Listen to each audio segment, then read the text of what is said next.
Assalamualaikum warahmatullahi wabarakatuh. Perkenalkan, nama saya Novita, NPM 18010030, dengan dosen pengawas lapangan yaitu Bapak Kohar SEMM.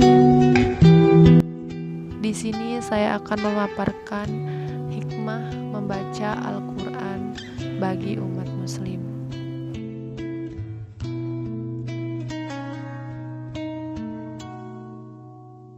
Di sini saya akan memaparkan 17 keutamaan membaca Al-Quran setiap hari bagi umat muslim yang perlu kita ketahui. Yang pertama yaitu sebaik-baik manusia yang mempelajari dan mengajarkan Al-Quran. Sebaik-baik kalian adalah siapa yang mempelajari Al-Quran dan mengamalkannya. Hadis riwayat Al-Bukhari. Dan yang kedua, pahala membaca Al-Quran.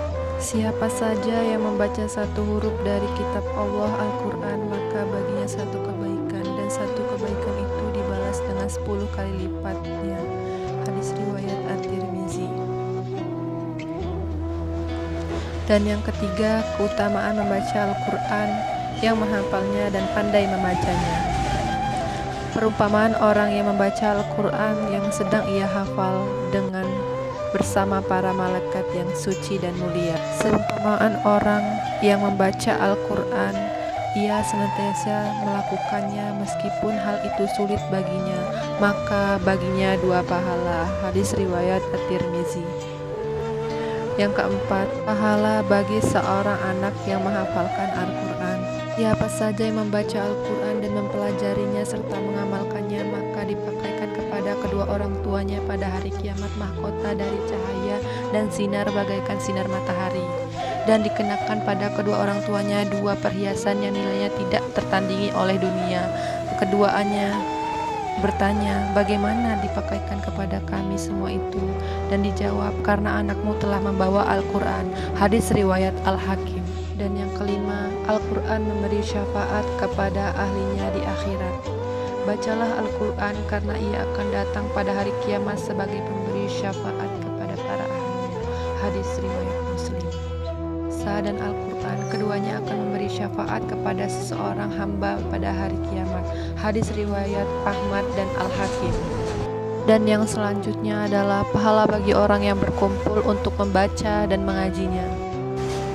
Tidak berkumpul suatu kaum di salah satu rumah Allah Subhanahu wa Ta'ala, sedangkan mereka membaca kitab-kitab dan mengikutinya, melainkan mereka akan dilimpahkan ketenangan, dirahmat, diliputi para malaikat, dan disanjungi Allah Subhanahu wa Ta'ala, dan di hadapan para makhluk dan di sisinya. Hadis riwayat Abu Daud. Dan yang ketujuh, dapat menenteramkan hati, yaitu orang-orang yang beriman dan hati mereka menjadi tentram dengan mengingat Allah. Ingatlah Allah, yang dengan mengingat Allah hatinya menjadi tentram. 8. Dapat menyembuhkan penyakit. Hendaklah kamu menggunakan kedua obat, madu dan Al-Quran. Hadis riwayat Ibnu Majah dan Ibnu Mas'ud. Dan yang ke-9, pembaca Al-Quran dikaruniai hatinya dengan cahaya Allah Subhanahu wa Ta'ala dan dipelihara imannya.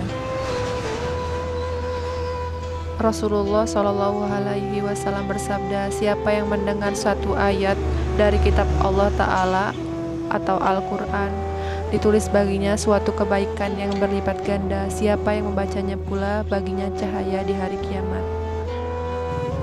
Dan yang ke-10, membaca Al-Quran memperoleh kemuliaan dan diberi rahmat kepada ibu dan bapaknya. Siapa yang membaca Al-Quran dan beramal dengan isi kandungannya, dianugerahkan kedua ibu bapaknya mahkota di hari kiamat. Cahaya mahkota lebih baik daripada cahaya matahari di rumah-rumah dunia. Kaulah demikian itu matahari berada. Rumahmu dipenuhi dengan sinarnya, maka apa sangkakah kamu terhadap yang beramal dengan ini Al-Quran? Hadis riwayat Abu Daud. Yang ke-11, pembaca Al-Quran memperoleh kedudukan yang tinggi dalam syurga.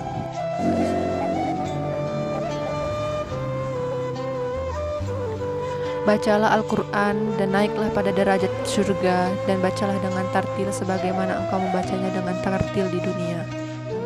Sesungguhnya kedudukan derajatmu sehingga kadar akhirat yang engkau baca. Hadis riwayat Ahmad. Yang selanjutnya, membaca satu huruf Al-Quran akan memperoleh 10 kebaikan. Barang siapa yang membaca satu huruf kitab Allah, maka akan mendapatkan satu kebaikan dengan satu huruf itu, dan satu kebaikan akan dilipat gandakan menjadi 10. Aku tidaklah mengatakan alif lam mim itu satu huruf, tetapi alif satu huruf, lam satu huruf, dan mim satu huruf. Hadis riwayat At-Tirmizi.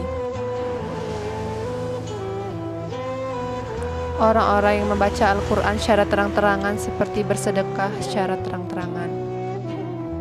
Orang yang membaca Al-Quran terang-terangan seperti orang yang bersedekah terang-terangan.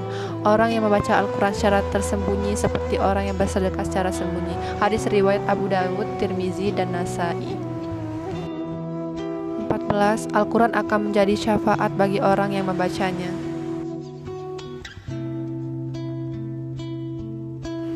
Bacalah Al-Quran karena ia tak akan datang pada hari kiamat untuk memberi syafaat kepada orang yang telah membacanya dan mengamalkan isinya. 15. Al-Quran adalah cahaya di tengah kegelapan. Aku wasiatkan kepada kalian agar bertakwa kepada Allah Subhanahu wa Ta'ala, dan Al-Quran sesungguhnya adalah cahaya matahari, petunjuk di siang hari, maka bacalah dengan sungguh-sungguh. Hadis riwayat Baihaqi. 16. Ahlul Quran adalah keluarga Allah Subhanahu wa Ta'ala. Sesungguhnya Allah mempunyai keluarga dari kalangan manusia. Beliau ditanya, siapa mereka wahai Rasulullah?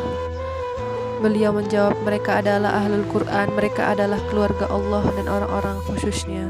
Hadis riwayat Ahmad dan Ibnu Majah. Dan yang terakhir, yang mahir membaca dia akan bersama malaikat, dan yang terbata-bata dia akan mendapat pahala. Orang yang mahir membaca Al-Quran kelak mendapat tempat di surga bersama para utusan yang mulia.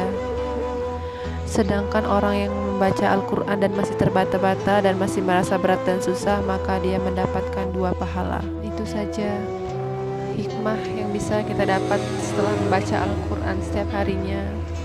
Saya akhiri, wassalamualaikum warahmatullahi wabarakatuh.